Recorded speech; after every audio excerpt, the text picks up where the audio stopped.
programa destinado ao seu bem-estar físico e mental. Informações atuais e diferenciadas sobre os avanços em medicina e saúde através de conteúdos de qualidade. Conheça estudos e tecnologias que trazem descobertas sobre o corpo humano, doenças e qualidade de vida. Medicina e saúde.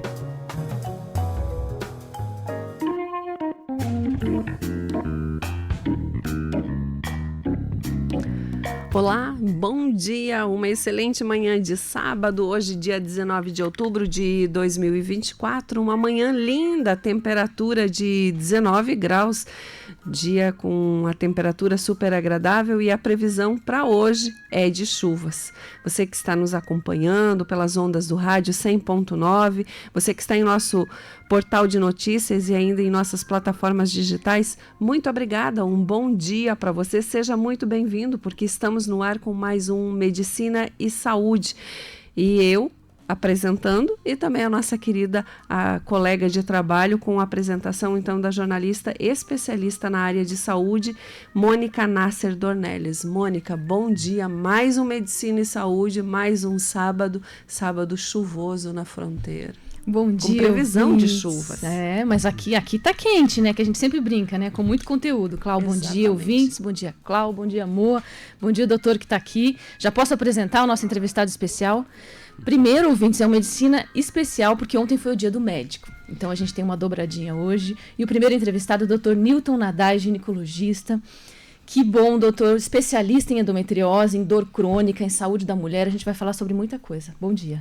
Bom dia, Mônica. Bom dia, Clau. Bom dia. Muito obrigado pelo convite. É sempre uma honra vir aqui para participar, para conversar sobre assuntos tão relevantes na saúde da mulher.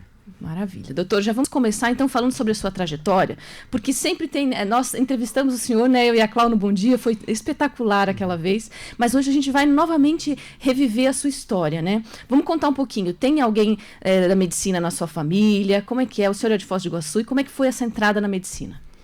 Eu sou aqui de Foz, eu nasci e me criei aqui até os 16 anos, quando eu saí para estudar. E realmente não foi...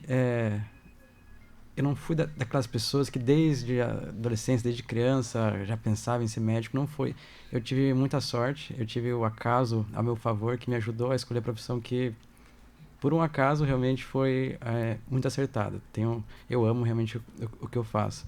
Foi nos 45 do segundo tempo que eu decidi, quero fazer medicina, e aí fiz o vestibular, passei na Federal de Pelotas, lá no Rio Grande do Sul, e por um acaso também, meu pai tinha um amigo aqui em Foz que tinha um primo lá em Pelotas que era ginecologista, e desde o primeiro ano eu comecei a acompanhar esse ginecologista nos plantões dele, e assim, não foi algo que desde o começo eu queria ser ginecologista. Eu fui fazendo estágios em outras áreas também, mas nunca deixei de acompanhar esse médico, o Dr. Darcy Severico.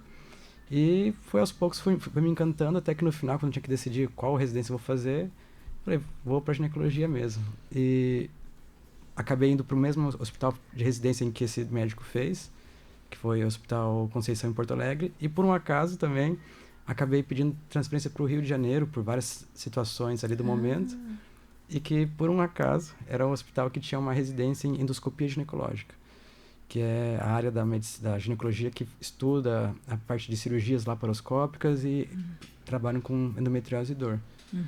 E acabei indo para essa área. Eu fiz uma pós-graduação depois no Instituto CRISP, que é um dos maiores institutos de endometriose aqui do Brasil.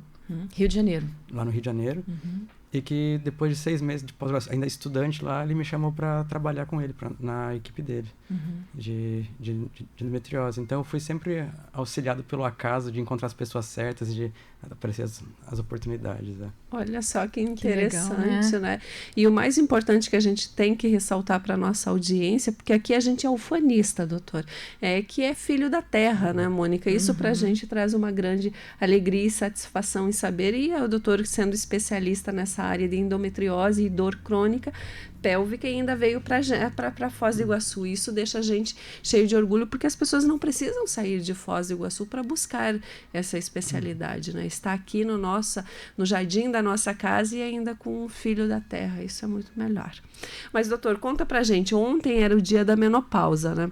Vamos começar falando sobre esta fase da vida da mulher. Como lidar com esse período da melhor maneira? A gente sabe que o senhor é profissional da área da endometriose, mas deve aparecer mulheres lá, porque o doutor é ginecologista falando dessa menopausa.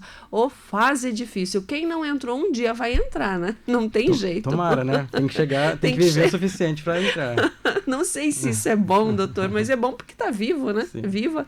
Perfeito. A menopausa, ela é um processo que é natural. Então, não é uma doença, isso é muito importante, é um processo de envelhecimento. E é importante a gente viver essa palavra envelhecimento, porque tem muito estigma que envelhecimento como algo ruim, mas é natural, só vai envelhecer quem viveu o suficiente para envelhecer.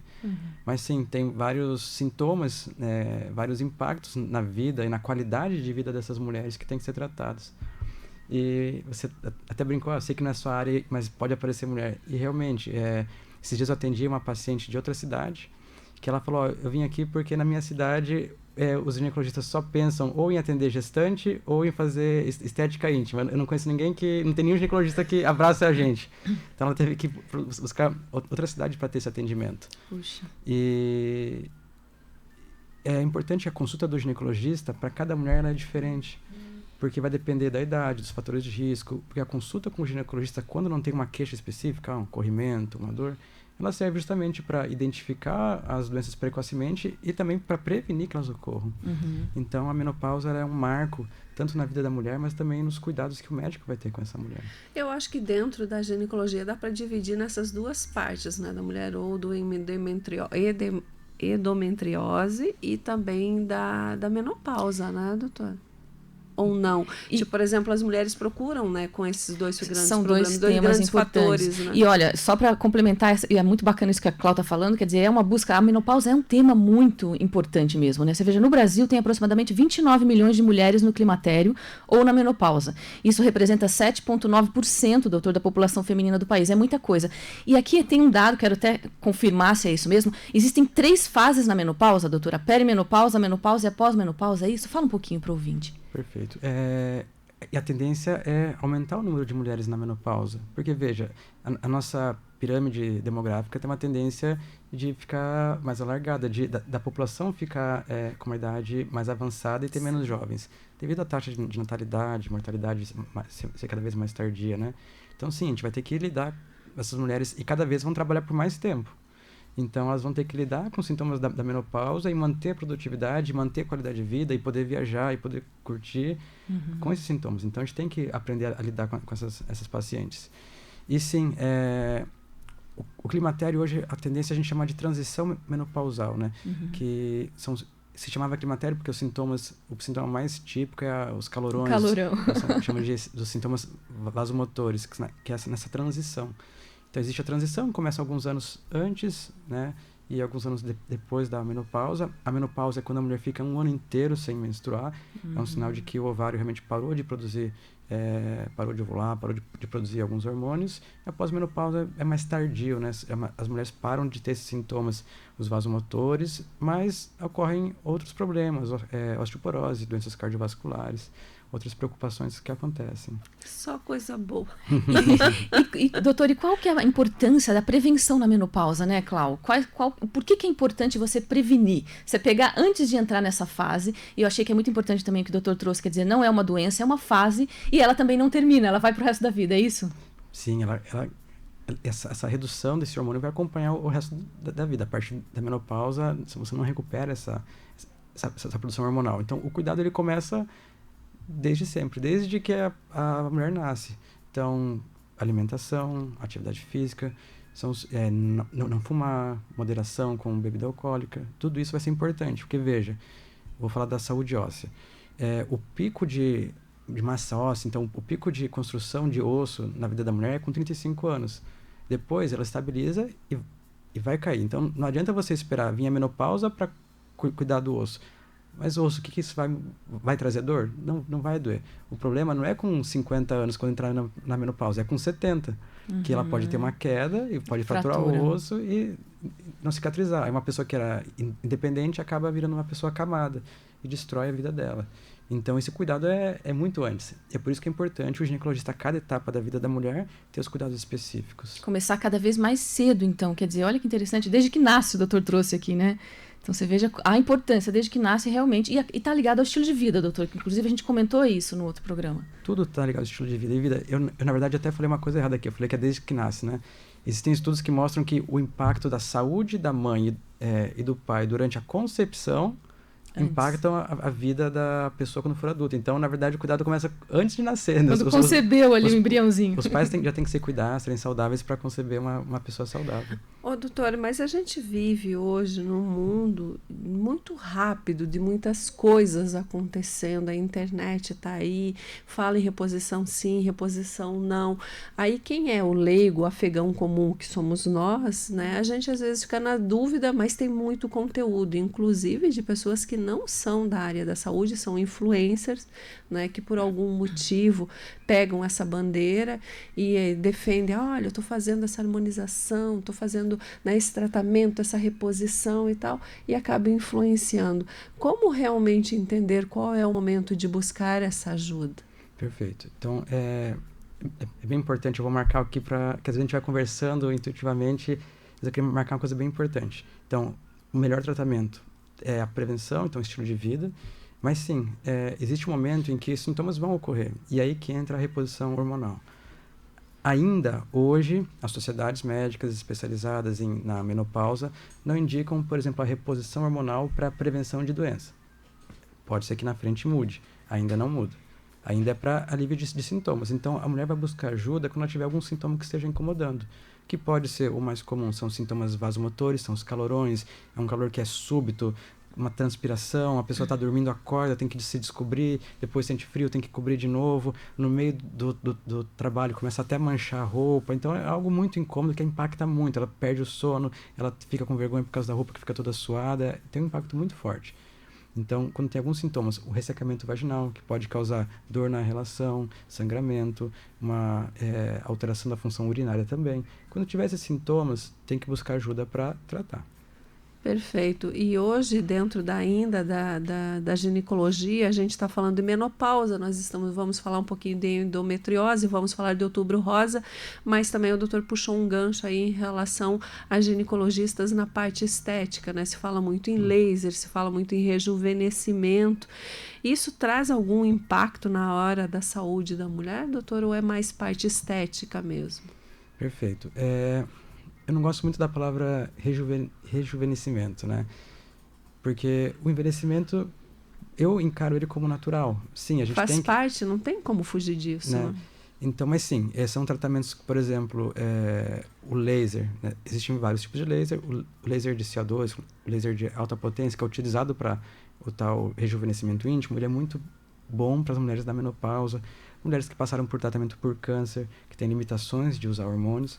Ele acaba aumentando o colágeno na mucosa da vagina e da vulva e melhora muito a função sexual dessas mulheres. Então, ela consegue recuperar o prazer. Então, e que sim, para ser saudável é mais do que não ter doença. Ser saudável é ter um bem-estar biopsicossocial e faz parte da saúde sexual. Então, para a gente ser saudável, tem que ter uma vida sexual saudável. Sim. Então, psicologicamente também, né? Porque senão como o doutor fala sobre endometriose, acaba sendo a mulher só não reclamando, né? Ai, tô com dor, não posso isso, ai, tá me doendo, ai, não vou aqui, não vou ali.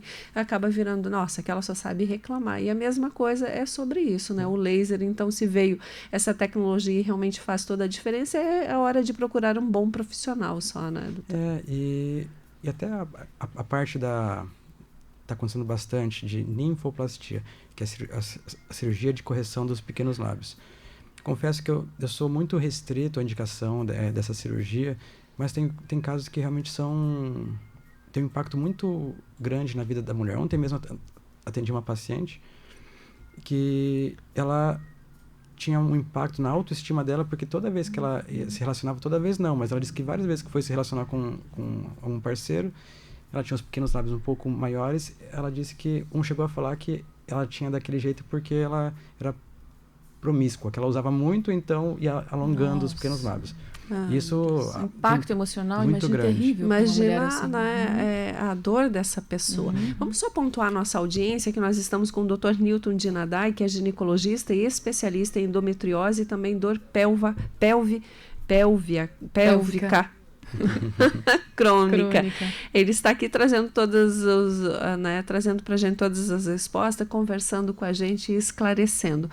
Mônica, dê sequência no nosso programa, por favor. Eu quero que o doutor continue um pouquinho mais. Você estava falando dessa paciente, né, dessa questão emocional. Como é que é, doutor? A gente está falando do Dia do Médico, né, dessa profissão tão importante.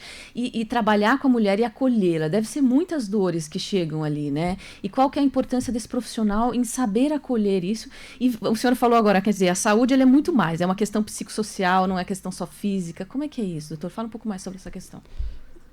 Eu confesso que eu acredito que o primeiro passo é escutar, né?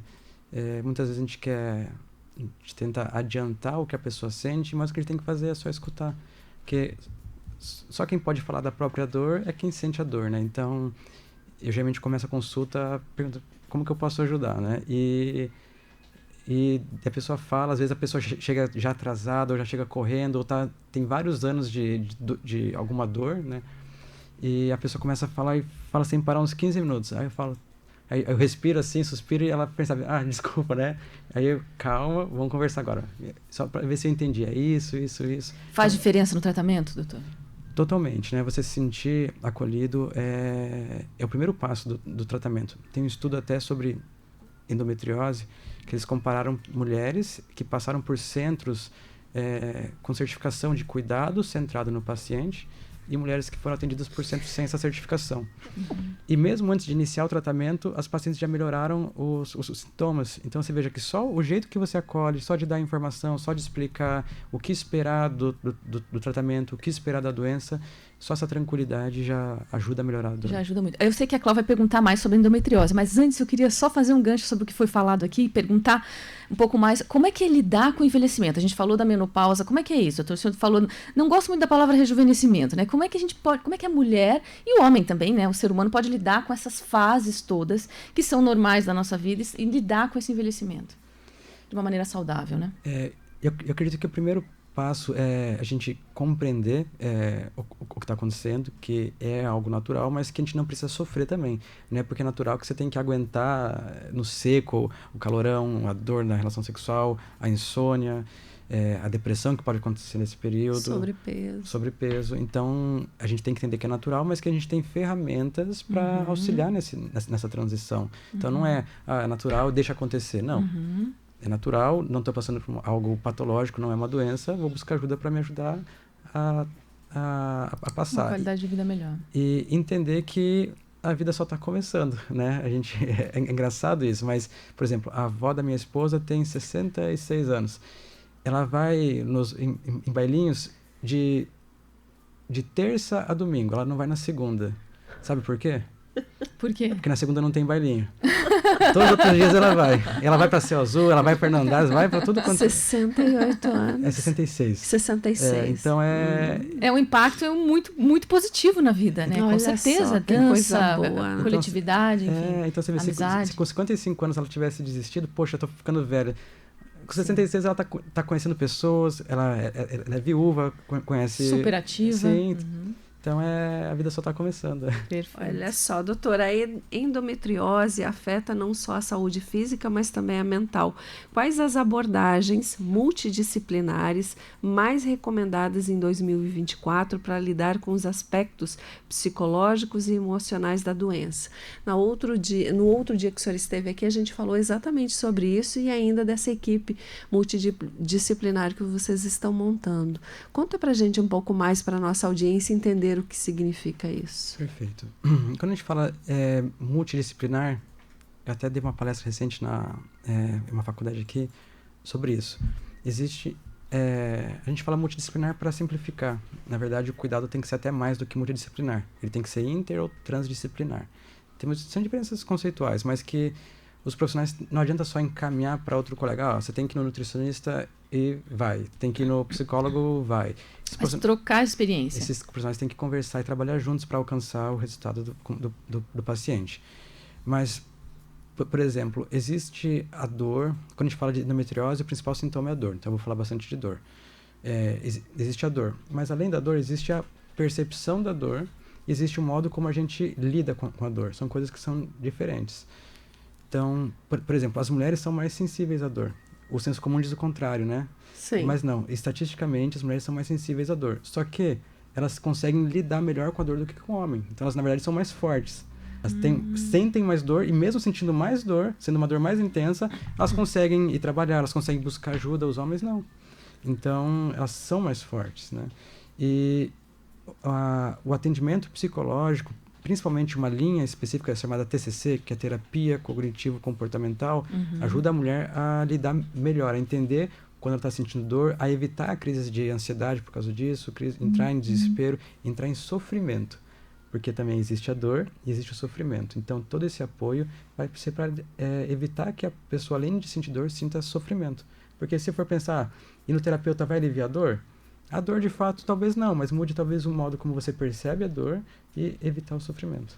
E qual é o momento, doutor, que a pessoa pode dizer assim, não, isso aqui não é mais uma cólica menstrual, isso aqui realmente deve ser algo que seja outra coisa, porque mesmo com todas essas novidades, mesmo com a internet, mesmo com tantas informações, a desinformação ainda existe no caso da endometriose?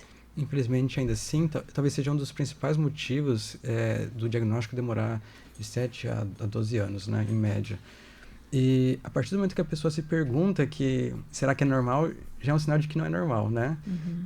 Mas de maneira objetiva, é comum que a mulher tenha uma dor que alivie com a medicação, uma cólica menstrual que alivie com uma medicação comum e que não passe de 2 dias. Então, o primeiro, o segundo dia pode ter uma cólica leve, que algumas medicações já simples aliviem. A partir do momento que não alivia, que faz ela deixar de sair de casa, faz ela ficar mais prostrada, tem um impacto na função dela, é um sinal de que há algo errado. E doutora, Mônica, só um minutinho, porque a audiência está em saber, primeiro né? lugar. Não, olha só, nós temos uma colega nossa de trabalho que está em nossa audiência, Kátia Santos, um beijo super especial para ela. Obrigada por estar em nossa companhia. Kátia, que tem um programa na TV e com certeza vai levar o doutor, que o doutor é especialista em relação à endometriose e faz toda a diferença. E aí eu ia perguntar, doutor, com relação à endometriose, o senhor trouxe na outra conversa aqui no Bom Dia Clube, que tem vários tipos de endometriose, se eu não me engano 3, né? Gostaria que o senhor explicasse novamente para a audiência. A gente tem várias maneiras de classificar a endometriose. A principal delas, que a gente chama de fenótipos, é a endometriose superficial, a profunda e a de ovário. É importante entender que algumas vão se manifestar, a gente vai conseguir ver em exames diferentes. Em algumas, nenhum exame vai aparecer. Então, por exemplo, é comum a mulher, depois de vários anos, sentir dor, faz 15, 20, 30 ressonância, tomografia, ultrassom e não tem nenhuma alteração. Não quer dizer que o exame não apareceu nada que não tenha a endometriose, porque a endometriose de ovário a gente consegue ver no ultrassom simples transvaginal, é fácil de diagnosticar. A profunda somente com uma ressonância ou um ultrassom transvaginal com preparo intestinal e mesmo assim realizado por uma pessoa experiente na endometriose para identificar a profunda. E a superficial, infelizmente, nenhum exame de imagem vai conseguir mostrar. Estão começando a desenvolver protocolos de ultrassom, mas mesmo assim é muito limitado, são poucos lugares que tem e o resultado é limitado ainda. E é uma doença silenciosa, doutor? Ela pode ser silenciosa, só que às vezes ela grita e ninguém quer escutar também, né? Na maioria das vezes as mulheres têm sintomas e elas não têm a sua dor legitimada, né? Então é isso que acontece. Faz uma investigação, tenho dor, faz um exame, não tem nada, o teu exame aqui não tem nada. Aí repete, tá com dor de novo, repete outro exame, vem outro profissional e nunca tem nada no laudo do exame. E aí a pessoa começa a achar que a dor é psicológica, quando na verdade a incompetência é da toda a equipe de saúde de acolher, entender e fazer esse diagnóstico. Eu sei que a Cláudia vai perguntar também sobre o Outubro Rosa, mas eu queria aproveitar para o doutor falar sobre esse centro que está se desenvolvendo de endometriose, que o doutor trouxe, né, no Hospital Costa Cavalcante, que acho que é uma coisa bacana também, né, Cláudia? Exatamente. Conta mais para a nossa audiência. Então, são conversas. Costa Cavalcante, na verdade, o plano de saúde tem se engajado em estabelecer linhas de cuidado. O que eu vou falar, eu não tenho nenhum vínculo direto com o plano, eu sei o que já me falaram de corredor, o que me buscaram para ajudar, para estabelecer, mas são linhas de cuidado que não é só entregar a consulta, só entregar a cirurgia, só entregar o exame, mas auxiliar as pessoas desde quando ela tem um sintoma, oferecer todo o cuidado, guiar a paciente nesse tratamento, então não esperar que ela busque sozinha o atendimento multidisciplinar, e monitorar o resultado. Então, monitorar se as pessoas estão melhorando, se estão tendo recorrências, como que está realmente gerir, né, uma gestão dessa população. Então, eles querem estabelecer várias linhas de cuidado. Uma delas que surgiu é a endometriose. Então, a gente quer não só dizer que tem um tratamento, a gente quer oferecer e realmente cuidar se está recebendo o tratamento adequado. Por exemplo, se uma paciente busca a emergência por dor pélvica, né? Então, ela não consultou nenhum ginecologista, foi na emergência. Será que a gente já não poderia acender um alerta e essa paciente ser encaminhada para um especialista? Poxa, será que é normal? Será que foi algo isolado ou ela tem dor pélvica crônica e merece endometriose? Não perder tempo, né, doutor, nesse diagnóstico. Será que uma paciente que foi operada realmente precisa ser operada? Quais são as indicações? Qual é o nosso protocolo de indicação de cirurgia? Poxa, a paciente já foi operada 3 vezes. Será que realmente é só endometriose? Será que não tem outra doença junto? Então, nesse sentido, isso é um centro de endometriose, fazer um cuidado realmente integral. Perfeito. Nós estamos entrevistando, então, o Dr. Newton de Nadai, ginecologista e especialista em endometriose e dor pélvica crônica. Dr. Newton, para a nossa audiência, nós estamos vivendo um momento outubro rosa, né? Eu confesso que muitas vezes eu fico chateada. Quando eu passo na frente de uma empresa, eu vejo lá uma luz cor-de-rosa. Eu penso, poxa vida, né? Será que não seria o momento de uma cidade se unir e fazer com que a gente tivesse, por exemplo, tratamentos melhores ou exames para todo mundo nesse mês que pudesse, quem não fez, fazer mesmo um mutirão, sabe? De ter aí um mamógrafo, que se chama? Mamógrafo, né? E também ter acesso a um ginecologista, fazer ultrassom, né? Realmente, porque a gente vê, parece assim, e a gente está fazendo um alerta, tá? O alerta tá aí. Todo mundo vê a cor rosa, já pensa, né? É relacionado ao outubro rosa, ao câncer de mama, seja aí também, né, no útero, enfim. Cuidados da mulher. O senhor, como médico, fez a sua escola de medicina, está atuando. O senhor vê mudanças realmente práticas em mulheres buscando acesso e tendo acesso, seja aí pelo SUS, seja no particular, ou ainda é só moda, porque é outubro rosa, então vamos pintar um negócio, vamos fazer, e realmente fica só na parte do comercial? É bem interessante essa pergunta, e ela não tem uma resposta só. De maneira geral, eu vejo assim que as mulheres estão cada vez mais preocupadas e buscando ajuda. Eu tenho uma percepção de mais conscientização em relação a isso. Mas sim, sempre vai ter alguém que é resistente, que quem procura acha, né? Que não quero fazer exame porque vai ter uma alteração.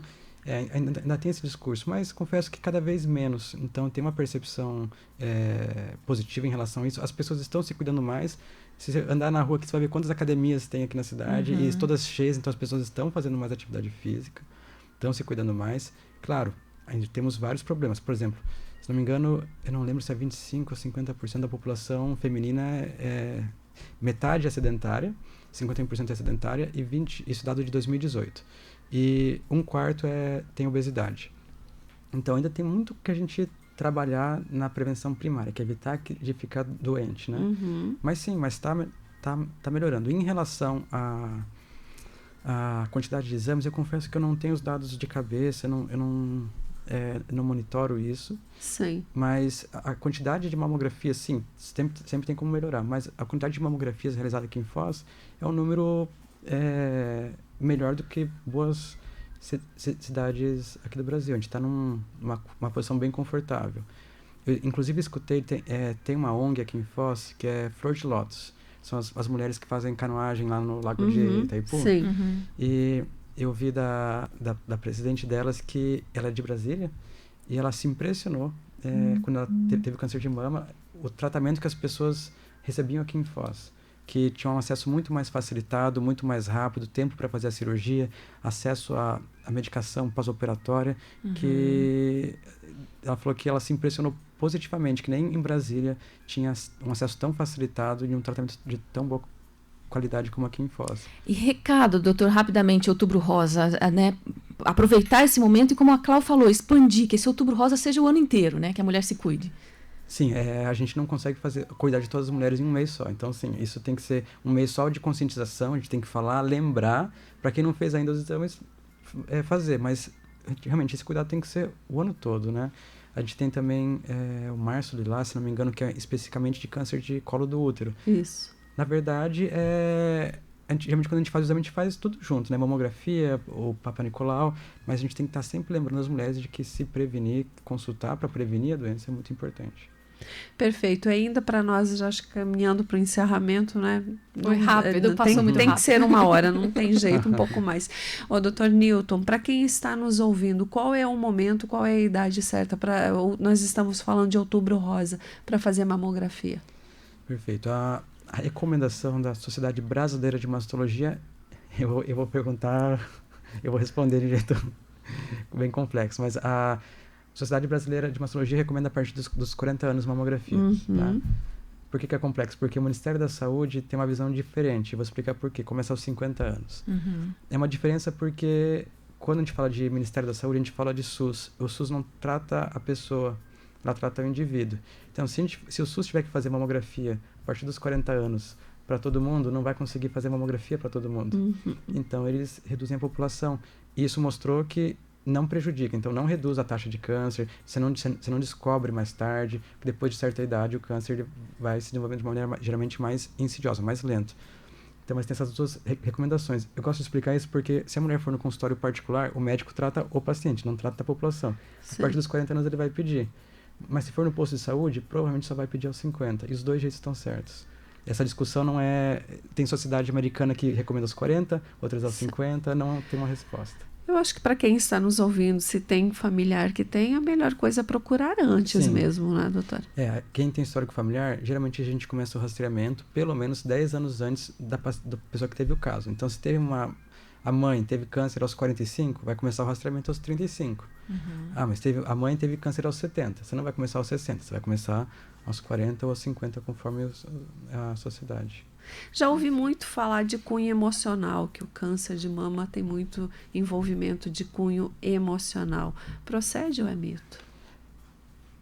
Como causador do câncer, eu não acredito que tenha, mas como consequência, com certeza. O impacto emocional de ter câncer, tem até pessoas que evitam usar a palavra câncer pelo estigma e pelo medo de que possa atrair, né? Então, sim, tem um estigma muito grande, tem um impacto muito grande na qualidade de vida, mesmo que seja algo bem inicial, que você trata, que você cure, tem uma chaga muito grande de ter tido câncer.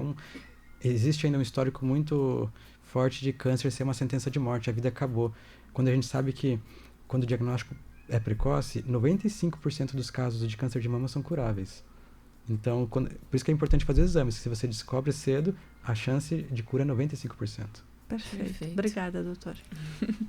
Acho que a gente vai ter que encerrar daqui a pouquinho, Cláudia. Que pena, porque tem muita coisa. Vamos encerrar, mas fica o convite aqui para o Dr. Newton Nadai, ginecologista, que é especialista em endometriose e dor pélvica crônica. Esteve aqui nos estúdios conosco no Medicina e Saúde, dessa edição de sábado, para a gente falar um pouquinho de Outubro Rosa, falar também em saúde e endometriose. Nossos agradecimentos ao doutor, que cedinho esteve aqui nos ajudando e colaborando para a nossa audiência. Muito obrigada, doutora. Eu agradeço pelo convite, é sempre um prazer enorme estar aqui, conversar com vocês.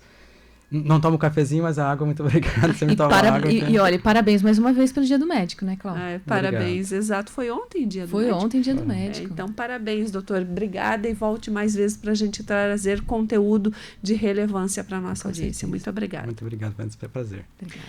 Mônica, então vamos para um breve intervalo comercial e daqui a pouquinho a gente volta na segunda meia hora do nosso Medicina e Saúde, trazendo o doutor Marcel Castilha. É um ortopedista pediátrico, vai falar muita coisa bacana. Fica aí. Então tá joia, a gente vai aí e volta já. Estamos